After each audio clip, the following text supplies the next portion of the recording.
una posición neutra en las primeras 3 fases de soporte y en las 2 finales se incrementa la hiperextensión. Estos serían datos que simplemente los memorizamos y sería muy fácil de valorar en el momento en que tengamos que hacer la exploración.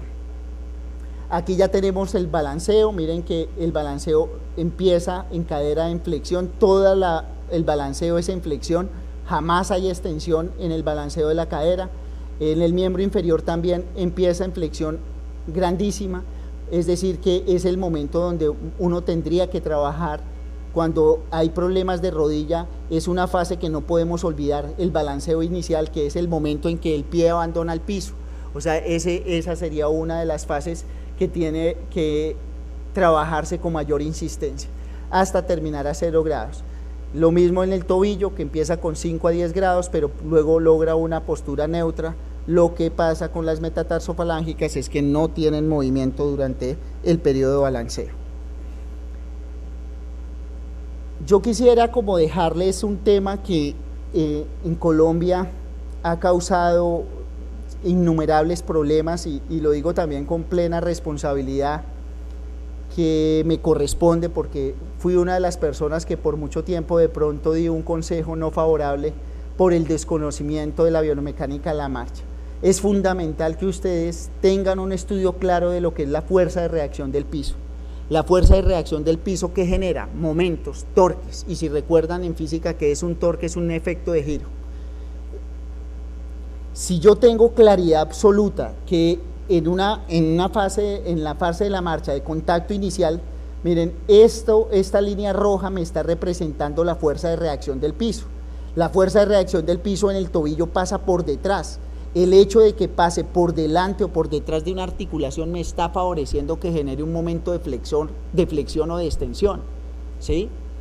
Yo les voy a contar simplemente una anécdota que se dio en el hospital militar en una época donde había un grupo interdisciplinario bastante importante y poníamos a las personas a caminar en el laboratorio de prótesis y órtesis, y todos los genios de la salud estábamos opinando qué le enviábamos a la persona. Y en una oportunidad había un usuario con una debilidad, pues no marcada, pero sí considerable de la rodilla. O sea, la persona para caminar tenía que bloquear su rodilla con sus miembros inferiores. Y a ese paciente, como a ese paciente y todos los demás, siempre les mandamos un aparato largo, ¿sí? Que ustedes, si lo tienen en mente, tienen unos anillos que bloquean la articulación y tienen una rodillera para evitar que la rodilla se flexione. Y era un aparato que lo único que estábamos generando en este usuario es que esa poca fuerza muscular que tenía la fuera perdiendo en el tiempo, y que era una persona que empezaba a los 20 años de edad usando aparato y iba a morir con el aparato, cuando si hubiésemos conocido la fuerza, hubiéramos tenido un poquito de conocimiento, un poquito de interés hacia la fuerza de reacción del piso, miren lo fácil que hubiéramos podido mejorar esa condición. ¿A qué voy con esto? El hecho de que la fuerza de reacción del piso pase por detrás del tobillo, ¿sí?, genera un momento o un torque. Recuerden que el torque es el efecto de giro, o sea, el efecto de giro es que el pie intente caer, ¿sí? Apenas contacto el pie, el talón con el piso, el pie, la planta del pie tiende a irse hacia el piso. El hecho de que la fuerza de reacción del piso pase ligeramente por el eje de la rodilla me genera un torque extensor. En cadera, pasa por delante de la cadera, genera un momento flexor. Entonces hay que memorizar eso. Cuando pasa por delante de la rodilla, siempre se va a generar una extensión. En pocas palabras, ¿qué les estoy diciendo? No necesitaría ni cuádriceps, la contracción del cuádriceps, porque por solo mecánica, por solo fuerza de reacción del piso, le estaría bloqueando la rodilla, ¿sí? ¿Cómo hacen ustedes para hacer más acentuado ese torque? O sea, para generar un momento extensor o flexor más. Entre más alejado pase la fuerza de reacción del piso del eje de la articulación, por ejemplo, si yo quisiera generar un fuerte torque flexor, lo que hago es provocar algo en el pie para que se aleje del centro o el eje de la articulación, y ahí a donde estoy señalizando generaría un momento flexor supremamente grande. Lo mismo en la rodilla. Entonces, para ser más preciso o más concreto, entre más lejos pase del eje, más fuerte es el momento, o sea, el torque es mucho mayor. ¿Qué hubiéramos hecho en el caso que les mencioné inicialmente? Si la persona no tenía buena extensión o no tenía unos músculos, un cuádriceps importante para bloquear la rodilla en el momento que hacía el contacto, pues él usaba sus dos miembros inferiores para bloquearla. Si no bloqueara la rodilla con sus miembros superiores, pues la persona se iría de bruces con mucha facilidad. ¿Qué hubiéramos podido hacer? Modificar el tacón. O sea que en un tacón deberíamos generar un espacio. Piensen en un tacón de suela. Acá en la costa no deben verse con mucha frecuencia, pero en los zapatos de hombre ustedes ven que tienen varias tapas de suela. Si yo le saco a la parte posterior del tacón una rebanada, una cuña en esta forma, este es el tacón, no sé si me estoy haciendo entender, se lo saco de esta forma y le meto un material mucho más flexible, mucho más comprimible, una espuma. El mejor material es la entresuela de los tenis modernos, que ustedes ven que generalmente vienen en blanco entre la suela y el zapato. Ese material lo meto ahí. En el momento en que la persona haga contacto inicial, ¿qué hace? Se comprime más el talón, y al comprimirse más el talón lo que está haciendo es hacer que la fuerza de reacción del piso se vaya hacia adelante, y si se va hacia adelante me genera un momento extensor mucho más fuerte, y no tendría que estarle colocando a una persona un aparato largo que lo va a limitar por mucho tiempo, y simplemente con un conocimiento tan básico como esto me facilitaría su análisis.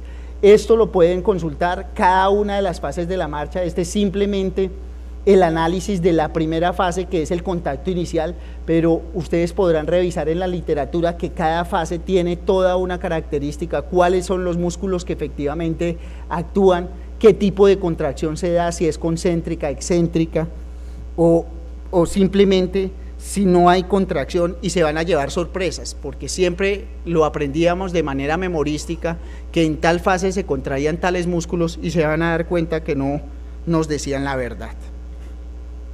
Otro aspecto que es fundamental en la valoración de la marcha, y que estoy seguro en muchos casos no se hace, es el ascenso y descenso de las escaleras, ¿sí? Es fundamental, ¿por qué? Porque si ustedes podrán valorar que la fase de soporte se ve alterada y la fase de balanceo también. Aquí se considera que el 66% es periodo de soporte y el 34% es periodo de balanceo. O sea, ustedes van a darse cuenta que cuando la persona asciende una escalera siempre tiene un pie en apoyo para producir el ascenso del centro de gravedad, con el ánimo de que el miembro inferior contralateral pueda flexionarse y avanzar. Aquí necesitamos una flexión de cadera y rodilla muy amplios, por eso es fundamental valorarlos, porque a veces simplemente estamos valorando una flexión en la marcha en terrenos totalmente planos, donde no se necesita una flexión tan grande de cadera y de rodilla. Es claro que tengan en cuenta que las contracciones concéntricas tienen una función fundamental. Cuando suben las escaleras se privilegian las contracciones concéntricas, o sea, la aceleración. La principal función mecánica de una contracción concéntrica es acelerar. La principal función mecánica de una contracción excéntrica es desacelerar. Luego, cuando privilegia el cuerpo de manera automática las contracciones excéntricas, cuando baja las escaleras, mientras que cuando sube siempre hay un privilegio de trabajo concéntrico. Entonces, ¿qué hacemos? Nosotros simplemente con una pista de 15 metros, 1.5 metros de ancho, podemos utilizar una cinta autoadhesiva de enmascarar, ya van a ver para qué, y lo que utilizamos son unos marcadores, o sea, ubicamos unos puntos en los relieves óseos con el ánimo de identificarlos con mayor facilidad. Eso facilita ante un video poder generar unos dibujitos o unas gráficas lineales del movimiento. Ya se las mostraré. Estos son como los elementos básicos que necesitarían. Aquí está la marcación de las prominencias óseas. Estas marcas se deben hacer con reglas, están las espinas ilíacas anterosuperiores, la apófisis sifoides, la horquilla esternal, los dos acromion.